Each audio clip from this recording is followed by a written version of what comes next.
Good morning, everyone. Just jumping on this morning with our live tutorial for this week. I'm going to keep it relatively short because a lot of it would be redundant. Once you see it, you'll get it, and then you feel free to ask me any questions. I woke up this morning feeling a little bit rough. I think pretty positive I've got a cold. It could be allergies, but we're not sure yet. So we're just going to go with it being an off day, and I'm going to do the video pretty quick and short, sweet to the point. Which pretty much, unless I'm on with Robin and we get chatting and stuff, is quite often how I like to do my videos. I don't want to bore anybody. So I'll just give you a couple minutes to see if anybody can get on with me live. And we'll get going.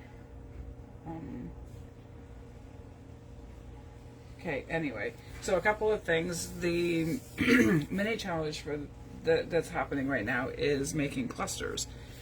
2 paper bases, 2 textile bases, and 4 completed clusters to use as a mass make in any of your journals or upcoming projects, Happy Meal or whatever. The deadline for submissions for that draw is today. The link is in the description box and the featured links for the video. And our next challenge will be starting up next Monday, and it will be a follower request, and we'll be doing belly bands. We're going to do interactive belly bands, 2 different ones, and I'll go jump into all that next week. So again, the deadline for submissions for the mini challenge for the clusters is today, with the draw happening live tomorrow right here on Timeless Scraps. And there will also be, if you missed the live video today, the YouTube will, as always, will be on the replay, as always, will be on my YouTube channel. So I'm just going to go ahead and jump right in and show you what I've been up to. So I think I briefly went over these at one other time, but I'm going to go through the whole process today and show you what we did with them. So I've got stamps. I have a pile of stamps. Like I said, I'm not going to be using all of them today, just to give you an idea. I've got rubber stamps. I have inks. I have watercolor paints. 2 different kinds. None of my supplies that I use for this are expensive at all. All of them have come from the dollar store. I don't use them often enough to invest in higher quality sets, but if that's what you do and you have those sets, by all means go ahead. You can still have fun with everything that you use, but I just choose to use the cheaper ones because I don't use them that often. So I'm not going to invest in the high quality, but if you're an artist, by all means have at it.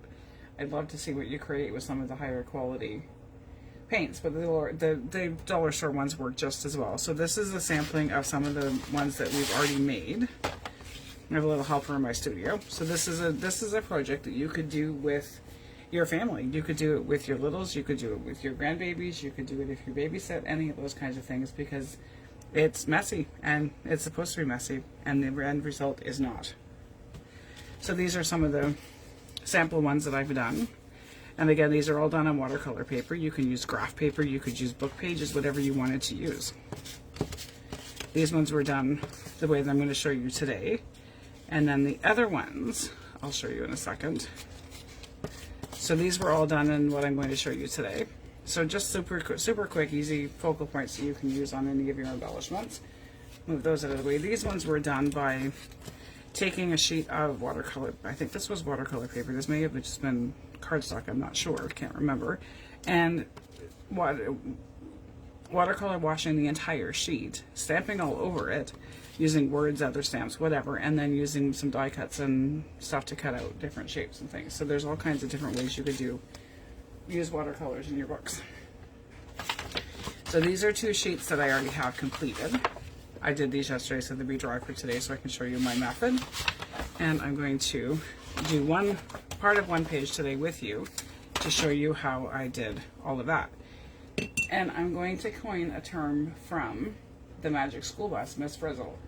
So the junk journals are designed to be a little bit messy, a little bit not perfect. Nothing that we do that's handcrafted is going to be perfect anyway. So some of the things that we use would be considered junk, literally, to other people, like packaging paper, anything that you can think of that you could use in your book, you probably can use it. So I do use quite a variety of different things. I use vintage pages, I use book pages, I use new papers, I'll use digitals, pictures from magazines, all kinds of textbooks, that kind of stuff. You don't have to spend a fortune to do any of this kind of stuff. And that's, I kind of want to keep everything a little bit of the lower cost point, because not all of us have the extra income to do and go buy all the big fancy stuff. So this is a way that you can use dollar store items and stuff like that. But back to the quote that I want to say, the whole point of this today is to take chances, make mistakes, and get messy, because nothing is wrong, and you will change it as you go. And if you don't like something, there is ways to fix it. So I'm going to go ahead. I've got a cup of water and some paint brushes. I'm going to just go in. I'm going to use some of the browns today, because I did blues and stuff yesterday. So you want to get them nice and wet. And I'm going to take the brown and I'm just going to splash it on my paper. Do circles, squares, whatever you'd like. Make them as dark as you'd like. You can always darken them by adding more. I'm okay with the messy part, the messy look to it. And Magic School Bus, when my kids were younger, Magic School Bus was a staple in our house. It was one of their favorites. So just, you can paint the whole page if you want to paint the whole page. I'm not going to paint the whole page. I'm just going to do a few of them just so you have an idea of what kind of things I would do. And you'll see more as I go through the other pages that I already have painted. You don't need to have them perfectly shaped, anything like that either, because you're just going to cut them out and tear them. So I will do that. I'm going to add in some other colors into it. And again, if you end up with colors that you don't like, I will show you how we can alter and fix and change some of those things into something that we like, that is more pleasing to what our aesthetic is.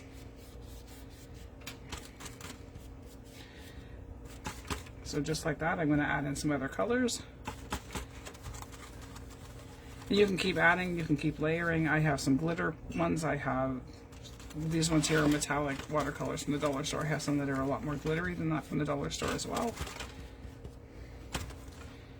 And you don't want to muck around too much, because as you can see, I'm winding up with a gray color, so I'm going to stop right there. And I'm going to move these out of my way and take this. So this is just a sample of what you could be doing. So some of them may not look as appealing as they are right this way, but that's okay. So I'm going to take my sheets. This one I intentionally did in colors that I probably wouldn't want to necessarily use, and made them a little kind of messier than anything that I would like. And I'm going to show you how I can take this page from what it is into something that I will use in my books. And then this is another page of just randoms that I did. So you can go ahead and you can tear these out. Your watercolor paper should tear easily where the paint, where you've laid the paint. So you can tear them out, you can cut them out following along with the design. So there's one that I just quickly tore out, and I'll grab a couple that I'm going to cut out. I can't cut in a straight line, never mind tearing in a straight, I can't cut a circle, never mind tearing one into somewhat of a circular shape. So there's another one that I would use. You can tear them with the tearing ruler, you can tear them however, get them off the page however you like. And if you're using a full sheet, stamp all over it and do all that stuff first. There's another shape. Move that one out of the way. So there's 3 that I'm going to work on, and then I'm going to take a couple of these so I can show you what I would do with these to make them a little bit more appealing to what I would like to do.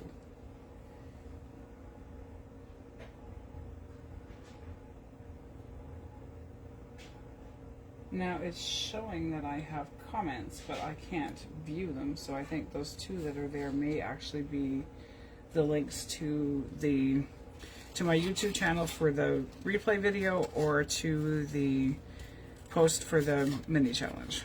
And if you're out there and I can't see you, I apologize for that. I'm not always tech savvy, and Facebook tends to change things, as we all know, on a whim.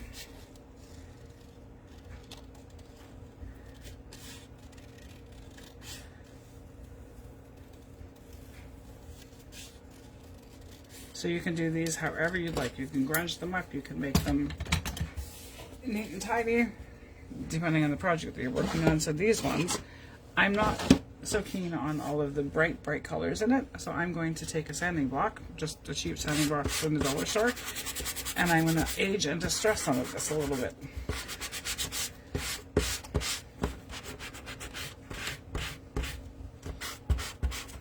I don't know if you can see the difference. I'm hoping that we can show it, that the camera will pick it up. So if you can see the difference between what I sanded and what I haven't.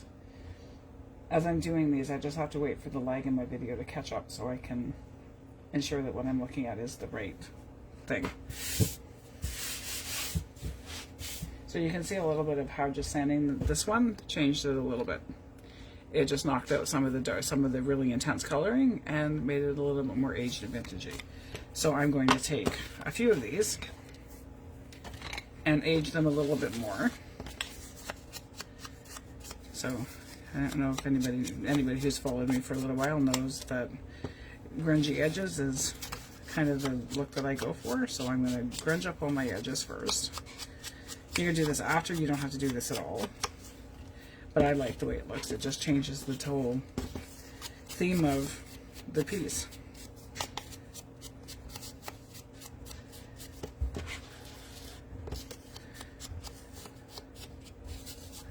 So there is those. This one I'm going to sand it off because I didn't do those. And it just reveals a little bit more of the watercolor paper underneath it. Sorry about that, I thought I didn't use my colors, but I didn't.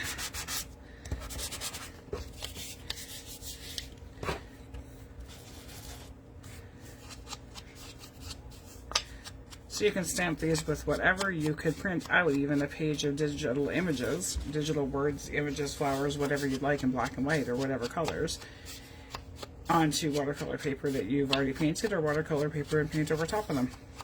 That would even work too. The watercolor paper, the watercolor paint over top of a inkjet image may not work the greatest because it might take some of the ink off. I've not had a problem so much with that happening when I coffee dye and things like that. So there, I'm going to work on these ones. I have my stamp. I'm going to do these all in black ink. And I'm going to do some florals. Maybe I'm going to do a butterfly for sure because it'll fit.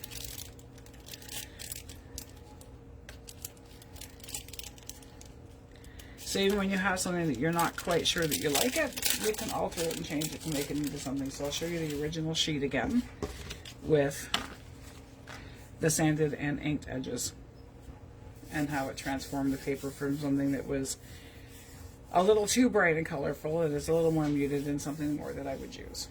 So again, I have to wait for the lag. So there you have it. You can see the two that I've got inked and sanded versus the ones that were the originals on the page. It does make quite a bit of difference just sanding it. So again, these are something that you could do with your littles because they can grab a paintbrush, it's watercolor paint, so as long as you've got an area that's not going to get too messy, you can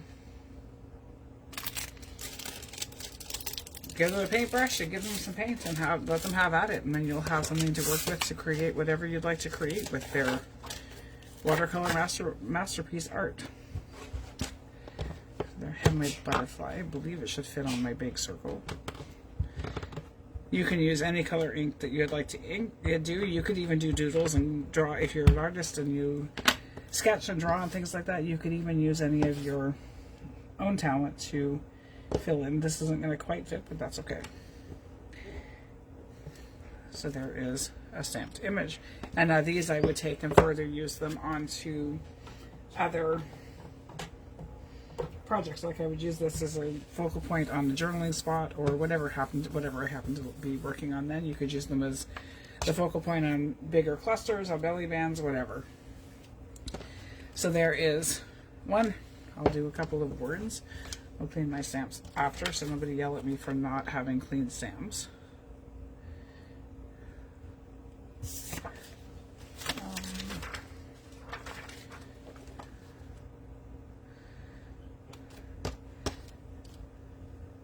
This one would lend itself to having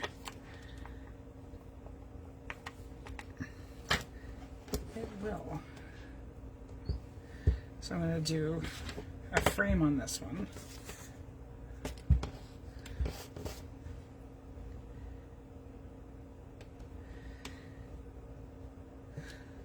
is a little frame.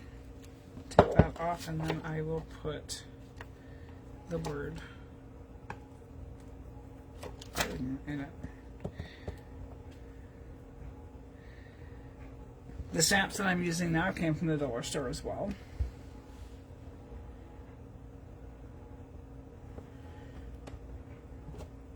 So there is another one that I can just add to my stash and use as I go.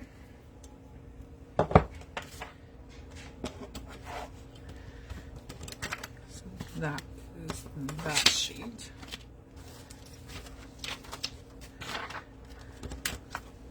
Oh, put the plastic on the right side of the stamp.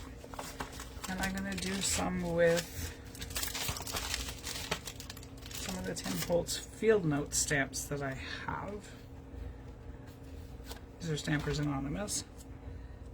And this, again, this you could do, I'll show you what I'll do with this one. I'm going to do a couple of stamps on this one. Oh, turn it so it's not upside down. So I'm going to add the first stamp.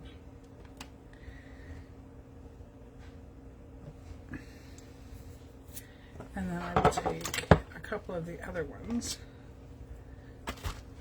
Oh, no, put the stamp on my stamp pad, not on the ink pad. That's not the block. Add a label. It's a way of doing clusters without having all of the stuff in the middle. And I pressed too hard on that one because now I have the middle line in it. But that's okay. So I will take, once it's down, you can't take it off. So I'm just going to leave it the way it is. And then I'll add something above it instead, in it. So it'll look like it's redacted, kind of. So there's another one. This was using the Stampers Anonymous Field Note stamp set. And it's just a mini stamp cluster on one of the watercolor backgrounds. So you can do all kinds of things with these, whatever you'd like. And I will grab another flower.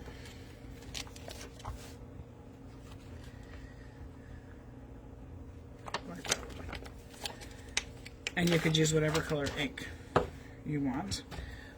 I kind of really like that look. That's kind of cool. So even what appears to be a mistake can be made to look like it's something that's supposed to be there.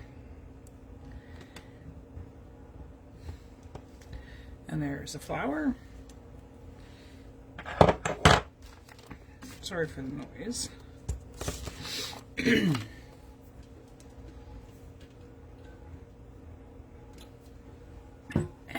And I think this one I may actually do a pattern on the background, and then I can add whatever I want to as the focal point above the pattern.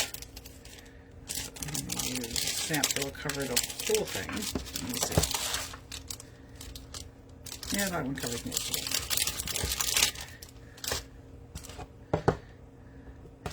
This set is Stampers Anonymous again, Tim Holtz. It is the Ultimate Grunge is what it's called. I don't know if any of these are still available, but you can make texture using corrugated cardboard.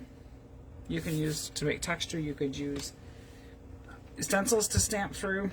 You can tape off areas, all of those kinds of things.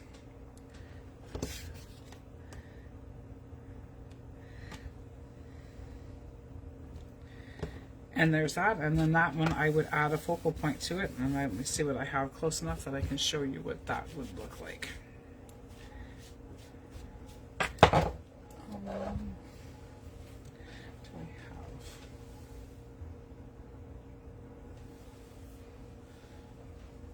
I had everything handy the other day, but I cleared most of my desk, and now I don't. But I do have my Tim Holtz little paper dolls. So you could add something like this to it. She's not the right one. She's a little tinier. So let's try this one. So I'm going to add her and grab a piece of my scraps. Actually, I'm not going to grab a piece of my scraps. I'm going to grab a piece of one of the labels that I have. One of not labels, but the, and I will do the purpley pink. And I'm going to make a label using this as the background. So I will grab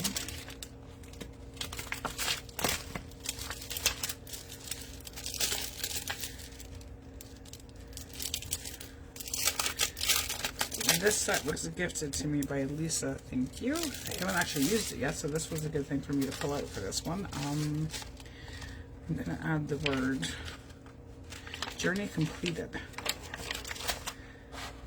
So this one says journey completed, and I will stamp it and cut out a little label to put kind of offset behind her.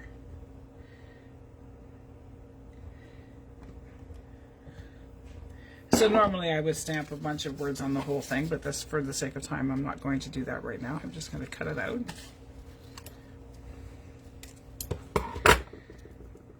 Tear off the ends a little bit, and let's see how it fits. I kind of want it to poke out a little bit behind her, but not completely. Okay, ink the edges on this one. And then I've taken my watercolor and made my watercolor background pages and made labels with them as well.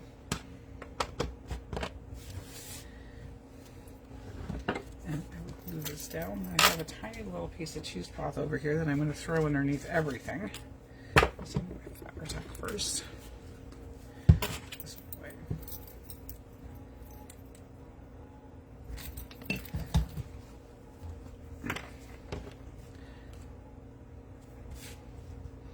So I have coffee dyed or tea dyed. I'm not sure. I did a whole thing of cheesecloth quite a while ago, and I don't remember if I used coffee or tea.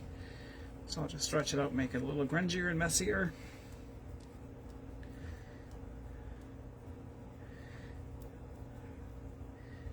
Put it on. Add my label. These are just a quick, fun, easy mass make too.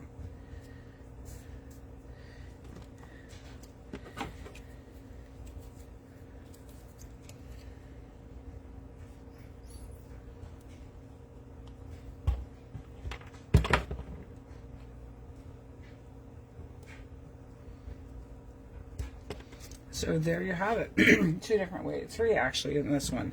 So I have focal points that I would use on the top of a cluster or on a page or journal card, whatever it happened to be that I needed a focal point on. So I could use these as focal points.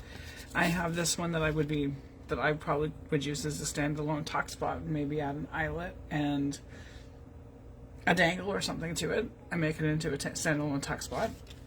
And then I have one that I stamped the background of the watercolor paper, stamped the whole thing, made a label and added a focal point on it, and made a little tiny cluster that I can throw onto whatever I would like.